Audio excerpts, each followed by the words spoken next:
racetrack before this race, because it was Bobby Fong, Sean Dillon Kelly, and Cameron Beaubier on the front row. And then we're going to see Herrin, Gagne, and Richie Escalante, who I found out yesterday did run off the track. So hopefully he can get further up there today, Greg. Gillum, Cornbow, Yates, Benjamin Smith, Danilo Lewis, and Max Splinters. Had a good talk with Max. He's been having some issues this week as well.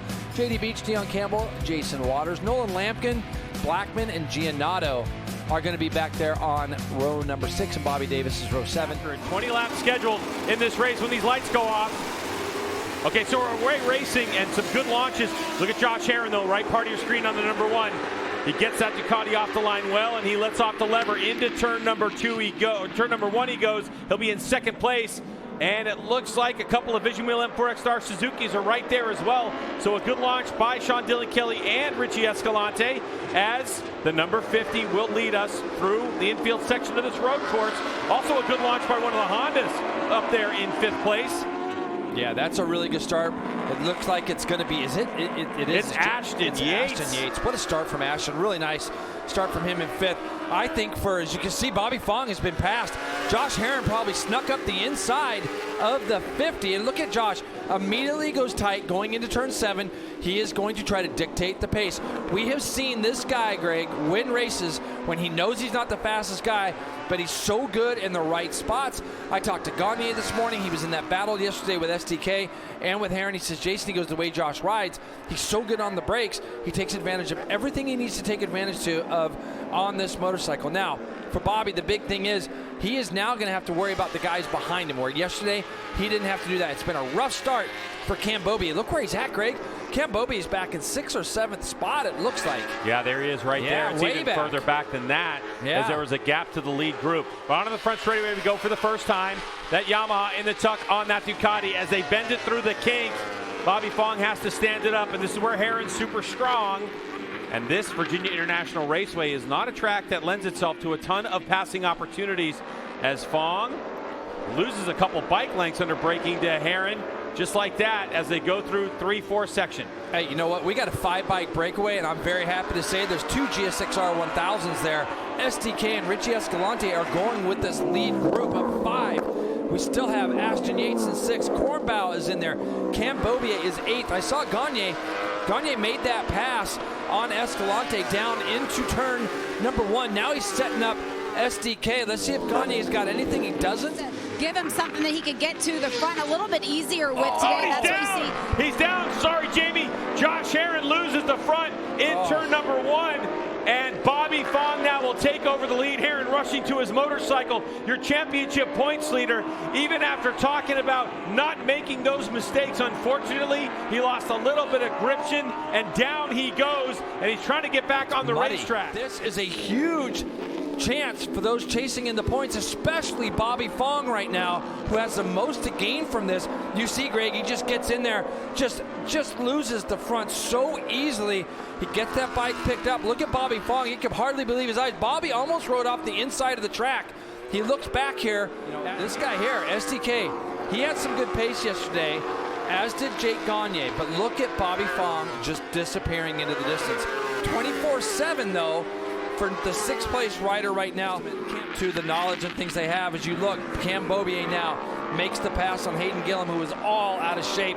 He's going to run wide, though, Greg. Gillum's going to turn it back up underneath him, get that position back. So for Cam Beaubier, he's trying to make his way forward. The thing that can happen sometimes is you can get mud and dirt inside your throttle housings, and it can make the throttle, when you're trying to roll the throttle off, it can make it to where you can't close the throttle off all the way. So this is going to be a problem. Now, the team, all they've got to do, everybody's got to relax here, because they're going to just get him fitted, get him back out. He's still going to get a point. That point could still be crucial for him as well. So we've got a Suzuki, a Yamaha, a BMW, and a Honda. 2 Suzukis for that matter, Greg. 4 different brands battling it out here to try to get on this podium. So it's going to be sometime within this next lap or so that he will jump out of that window. So we will have to keep an eye on what's happening here as Cam Beaubier slides himself up underneath Richie Escalante, Greg, to move himself into that 4th place. And we've said it many times, 1 point can make a huge difference. And if things like this continue to happen, Joe Giannato looks like he's out.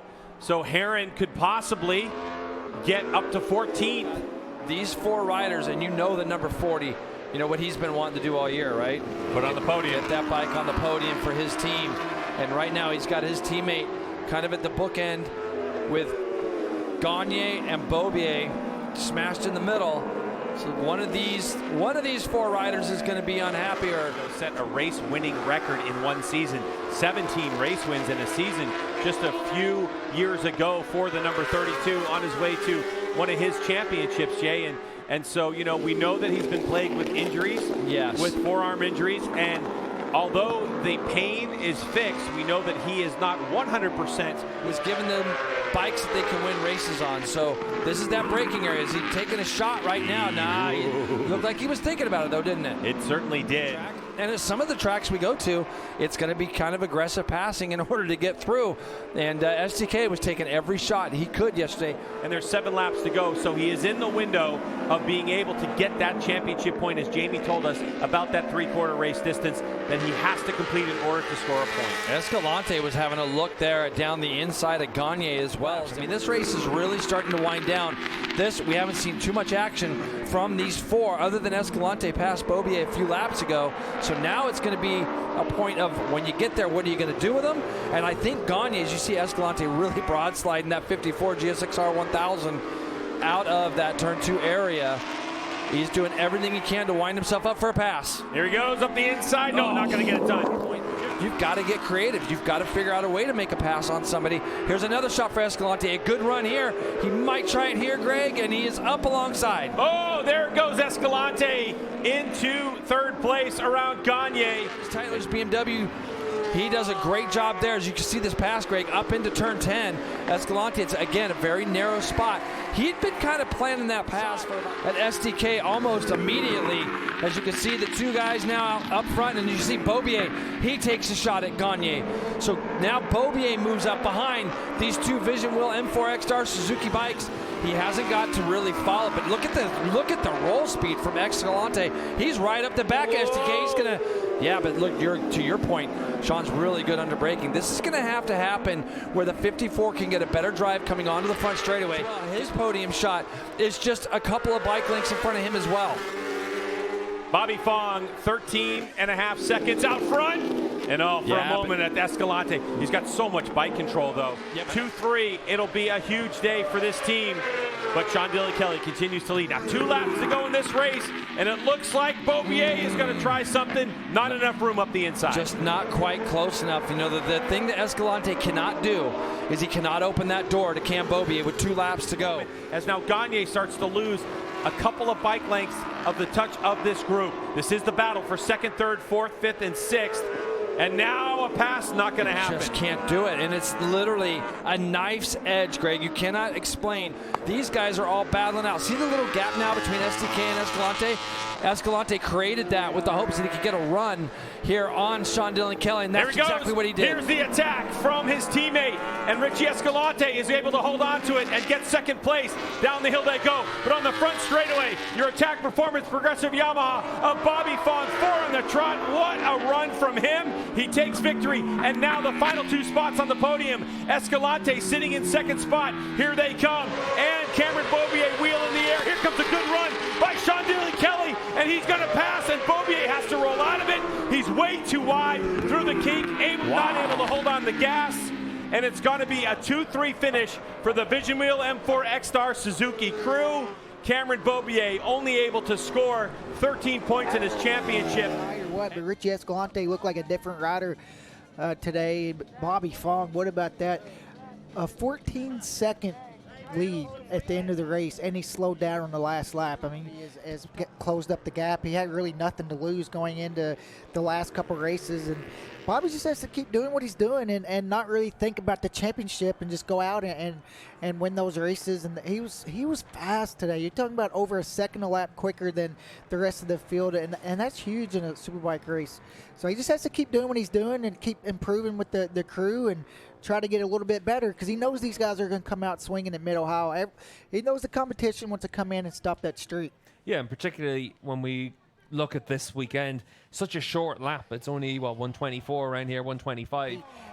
Would have liked to probably get on the podium and got a couple more points, but he did do what he needed to do. He came in here this weekend and he made up a lot of points on Josh. But Here we go for Bobby Fong, a commanding victory, 14.3 seconds. Then Sean Dillon Kelly, Richie Escalante at the line. Beaubier just a couple ticks behind.